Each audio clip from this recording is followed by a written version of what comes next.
Satyabama Institute of Science and Technology, Chennai and Sriperumbudur. அனைத்து இந்திய அண்ணா திராவிட முன்னேற்றக் கழக கூட்டணியின் செயலர் கூட்டம் மிகச் சிறப்பாக நடைபெற்று வெற்றி வேட்பாளர் சட்டமன்ற உறுப்பினர் அருமைச்சர் பெரிய விழான் செல்வத்துக்கு கிடைத்திருக்கிற ஆதரவை இன்றைக்கு மிகப்பெரிய ஆதரவாக மேலூர் தொகுதி முழுக்க அத்தனை பேரும் பெரிய விழான் என்ற செல்வர்களுக்கு வாக்களிப்பது என்று முடிவு செய்தவர்களாக கல்லைகாட்டலான செயல்வீரர் கூட்டம் சிறப்பாக நடைபெற்றிருக்கிறது. கூட்டத்தில் அத்தனை பேரும் மிகச்சிறப்பாக செயல்படுவோம் என்ற உறுதியினை ஏற்றுக்கொண்டு வருகிற அடுத்த மாதம் அருமையான எடப்பாடியார் முதலமைச்சராக நற்காலம் பெருகுவது இந்த மேலூர் தொகுதிக்கு பல்வேறு நன்மைகள் கிட்டும் என்ற நம்பிக்கையோடு இருக்கிறார்கள். அந்த நம்பிக்கையை உறுதிப்படுத்துகிற வகையிலே இந்த வெற்றி நிர்ணயிக்கப்பட்டிருக்கிறது. இதுவரை இன்னும் எதிர்க்கட்சிகள் வேட்பாளர் அறிவிக்கவில்லை. அவர்களால் அந்த எதிர்க்கட்சியிலே இருக்கிறவர்கள் இந்த வேட்பாளரை அறிவிக்க முடியாத சூழ்நிலை என்னவென்று காரணம்னா பெரிய உள்ளான் மிகப்பெரிய வெற்றியை பெறுவார், அவரை ஏற்று நிற்பதற்கு யாருக்கும் தகுதி இல்லை என்ற சூழ்நிலையில் தான் இங்கே இருக்கிற இந்த தொகுதியில் களங்காண்பதற்கு யாரும் தயாராக இல்லை. அதற்கான காலதாமம் ஏற்பட்டிருக்கிறது. ஆகவே தான் தமிழகத்திலே இப்படிப்பட்ட சூழ்நிலை, ஒரு கட்சியால் வேட்பாளரை அறிவிக்க முடியாத சூழ்நிலை, ஒரு கூட்டணியால் அறிவிக்க முடியாத சூழ்நிலை. எங்களுடைய வெற்றி வேட்பாளர் ஏற்கனவே ஒரு 35,000 வாக்கு வித்தியாசத்தில் வெற்றி பெற்ற தொகுதி, தொடர்ந்து இப்போது 60,000க்கு மேல் வெற்றி பெறுவார். யார் களங்கண்டாலும் வெற்றி பெறுவார். இன்றைக்கு வரை அவர் மிகப்பெரிய போஸ்ட்டு, நாளைக்கு போட்டி வந்தால் போட்டியில் மிகப்பெரிய வெற்றியினை பெற்று மிகப்பெரிய வெற்றி வீரராக திகழ்வார் அருமைச்சர் பெரிய உள்ளார் என்பதைத்தான் இன்றைக்கு அது குறிப்பிட்டேன்.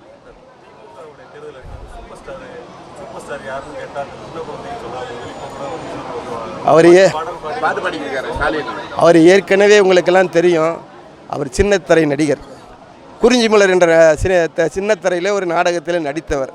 ஆகவே அவருக்கு அந்த ஆசை இன்னும் விடவில்லை. ஆகவே பாட்டு பாடி பார்க்கிறார். அதற்கு மதிப்பிற்குரிய ரஜினிகாந்த் வம்புக்கு இழுக்கிறார். அவர் பாடிய பாடலும் சரி, சூப்பர் ஸ்டார் என்ற அவருடைய நிலைமைக்கு உயர்த்துவதாக நினைத்து அவரை பற்றி விமர்சனம் செய்து பார்க்க, விமர்சனம் செய்யட்டும் என்ற ஒரு சாதாரண சூதுமுதி படைத்தவோடு அது சொல்கிறாங்க. அந்த அறிக்கை என்ன விஷயம் இல்லையே, திமுக அறிக்கையில் போன முறை கொடுத்த வாக்குறுதிகளே மீண்டும் வந்திருக்கிறது. எந்த வாக்குறுதியும் நிறைவேற்றவில்லை. மக்களுக்கு அவர் கொடுத்த தேர்தல் அறிக்கைகளை யாரும் நம்ப தயாராக இல்லை. அதனால் அவர் மீண்டும் அதற்கு பொலிவூட்டுவதற்காக முயற்சி பண்ணுறாரு. அது நடக்கலை.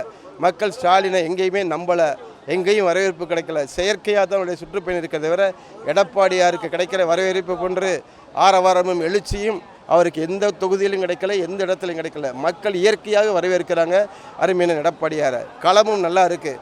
நாங்கள் களத்தை பிரச்சார பணியை பார்க்க 2 நாளாக பார்க்குறோம். எல்லா பகுதியும் மக்களுடைய வரவேற்புகளை, எல்லா தரமான மக்களுக்கும் எங்களுக்கு வரவேற்பு கிடைக்குது. ஆகவே திமுக அந்த மாதிரி வீழ்வது உறுதி. குறிப்பாக சட்டம் ஒழுங்கு கெட்டுப்போய் விட்டது என்பதையும், மக்கள்கிட்ட பெண்களுக்கு பாதுகாப்பில்லை என்ற வார்த்தை நாங்கள் சொல்லும்போது மக்கள் அத்தனை பேரும் அதை ஏற்றுக்கொள்கிற மனநிலைமை. அதிமுக ஆட்சி காலத்தில் இது போன்ற விமர்சனங்கள் வந்ததே இல்லை. ஆனால் இன்றைக்கு திமுக ஆட்சியில் பெண்களுக்கு பாதுகாப்பில்லை, தன்னுடைய குழந்தைகள் பள்ளிக்கூடம் படித்து திரும்பி வருகிற வரைக்கும் பாதுகாப்பாக இருக்க வேண்டிய சூழ்நிலை அந்த தாய்மார்களுக்கு பெரியவர்கள் இருக்கிறது. அவை இப்படிப்பட்ட அரசை வீட்டுக்கு அனுப்ப வேண்டும் என்பதில் மக்கள் குறியாக கொண்டிருக்கிறாங்க. அதுவும் குறிப்பாக மேலூர் தொகுதி அனைத்து இந்திய அதிமுகவின் கோட்டை. இதில் யாருக்கும் சந்தேகம் இல்லை. கூட்டணி கட்சிகளும் வலிவோடு இருக்கிறார்கள். அதான் அமமுகவும் சரி, பிஜேபியும் சரி, தமாகவும் சரி, இன்னவர கட்சிகளும் சரி மிக வலிவோடு இருக்கிறதுனால இது நிர்ணயிக்கப்பட்ட வெற்றிகரமான தொகுதியில் முதன்மையான தொகுதிகளாக இன்றைக்கு மேலூர் தொகுதி திகழ்கிறது. யார் சொல்லிக்கா? எத்தனையோ பேர் அவரை விமர்சனம் தான் நான் சொல்கிறது இல்லை. என்கிட்டையும் கேட்டாங்க. அதனால் அதுக்கெல்லாம் அவருடைய விமர்சனம் நாங்கள் பதிலே சொல்கிறதில்ல.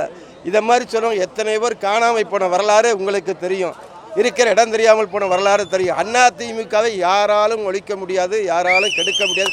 அதிமுக வரலாற்று சிறப்பு இயக்கம், ரத்தத்திலும் வேர்வையிலும் சிந்தி வளர்ந்த இயக்கம், எம்ஜிஆரால் புரட்சித் தலைவர் எம்ஜிஆரால் வாழ்ந்த இயக்கம். இந்த இயக்கத்தை எவராலும் இந்த வகையிலும் கெடுக்கவும் முடியாது, அழிக்கவும் முடியாது. அவங்கெல்லாம் பாருங்கள், ஒரு சத்தம் கேட்டுச்சுல, இது இயற்கையாக வர சத்தம், செயற்கையாக வர சத்தம் இல்லை, மிஷின் வச்சு ஊதுற சத்தம் இல்லை. இயற்கையாக அப்படிப்பட்ட தொண்டர்கள் இன்னமும் அதிமுகவில் இருக்கிறார்கள். இப்படிப்பட்ட இனிய தொழில் இருக்கிற வரை அதிமுக ஆட்டி பார்க்க, அசைக்க பார்க்க முடியாது. அது மிகச்சிறந்த ராஜதந்திரியாக, ஆளுமை திறன் படைத்தவராக அருமையான எடப்பாடியார் தன்னுடைய பொறுப்பில் இருக்கிற காரணத்தால் இந்த இயக்கத்தை யாரும் தொட்டு கூட பார்க்க முடியாது. அவருடைய இஷ்டம் என்ன, அவரே சொல்லிட்டாரு, நான் ஆசைப்பட்டேன், அந்த ஆசை முடியல, வேண்டாம் அப்படின்னு போயிட்டார். அவராக திரும்ப பெற்றுட்டார். என்ன, அது ஒன்றும் தப்பு கிடையாது. மக்கள் என்னை பொறுத்த வரைக்கும் எங்களுடைய பொதுச் செயலாளர் எடப்பாடியார் 210 தொகுதின்னு சொல்லிட்டாரு. அதுலேருந்து குறைய மாட்டான். ஆனால் என்னை பொறுத்த வரைக்கும் 234 தொகுதி அதிமுக வெற்றி பெறும் என்ற நம்பிக்கை இருக்குது.